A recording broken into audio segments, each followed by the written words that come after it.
உன்னொளி வந்தது மகிமை உதித்தது.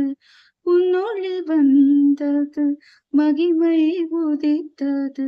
மகிமை உன்மேல் உதித்தது. அவள் மகிமை உன்மேல் உதித்தது. மன்னிப்பு. நம்ம அடுத்தவங்களுக்கு கொடுக்கக்கூடிய ஒரு அற்புதமான கொடைகள்ல ஒன்று மன்னிப்பு. அது கேட்கப்பட்டோ இல்ல கேட்கப்படாமலோ இருக்கலாம்.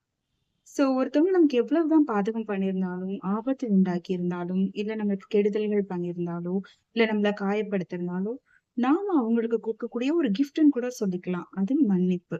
சோ ஒருத்தர மன்னிக்கிறதுனால அவங்களோட வாழ்க்கை மாறிடுமா? அப்படின்னு கேட்கிறீங்களா? சோ மன்னிக்கிறதுனால அவங்களோட வாழ்க்கை மாறுதோ இல்லையோ, உங்களோட வாழ்க்கை மாற ஆரம்பிக்கும். ஏன்னா, நம்ம எப்போ ஒருத்தர மன்னிக்க ஆரம்பிப்போம்? சோ அவங்களையும், அவங்களோட சூழ்நிலைகளையும் நம்ம எப்போ புரிஞ்சுக்க முயற்சி பண்ண ஆரம்பிக்கிறோமோ, அப்பவே நம்ம அவங்கள மன்னிக்க ஆரம்பிச்சுட்டோம்.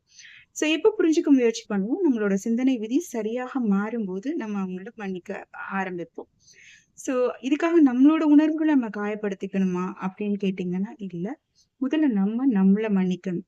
அது நம்மளோட ரிக்ரெட்ஸ் எல்லாம் சரி செய்யும். பிறரையும் மன்னிக்க உதவி செய்யும். சொல்றது ஈஸி. செய்றது ரொம்ப கஷ்டம் இல்ல?